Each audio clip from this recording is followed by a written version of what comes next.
کرتے ہیں میرپور آزاد کشمیر سے۔ مرکزی رہنما پاکستان مسلم لیگ نون راجہ محمد اعظم خان آف غازی گڑھ نے بابا قوم قائد اعظم محمد علی جناح کے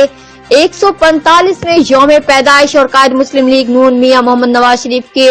71ویں یوم پیدائش کے موقع پر جاتلا میں ایک مشترکہ پروقار تقریب کا انعقاد کیا، جس میں بطور مہمان خصوصی Sherbaz Munir Chaudhry, additional advocate general Raja Sohail Shamim اور نو تعینات assistant advocate general Rashid Rasheed کو مدعو کیا۔ تقریب میں علاقہ کے دیگر شخصیات اور صحافیوں کی ایک مخصوص تعداد نے شرکت کی، جن میں تحصیل صدر مسلم لیگ نون بھمر راجہ اظہر اقبال، جنرل سیکرٹری فیصل صغیر، نون لیگ یو سی پنجیڑی، چیئرمین زکوٰۃ کمیٹی راجہ الادیتا،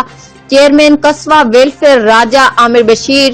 سید نور پریس کلب کھڑی شریف سے سینئر صحافی عامر عدیل گیلانی، نمائندہ جیو ایکسپریس نیوز راجہ شوکت اور میاں محمد بخش پریس کلب اور جاتلا پریس کلب کے صدر چودھری غلام قادر و ممبران نے شرکت کی۔ تقریب کے مہمان خصوصی شیرباز منیر چودھری نے خطاب کرتے ہوئے بابا قوم قائد اعظم محمد علی جناح کی برصغیر پاک و ہند کے مسلمانوں کے لیے خدمات اور ملک پاکستان کے حصول پر انہیں خراج عقیدت پیش کیا۔ تقریب کے شرکاء نے بزرگ رہنما میزبان تقریب راجہ محمد اعظم خان کی اس کاوش کو سراہا اور ان کے لیے نیک تمناؤں کا اظہار کیا۔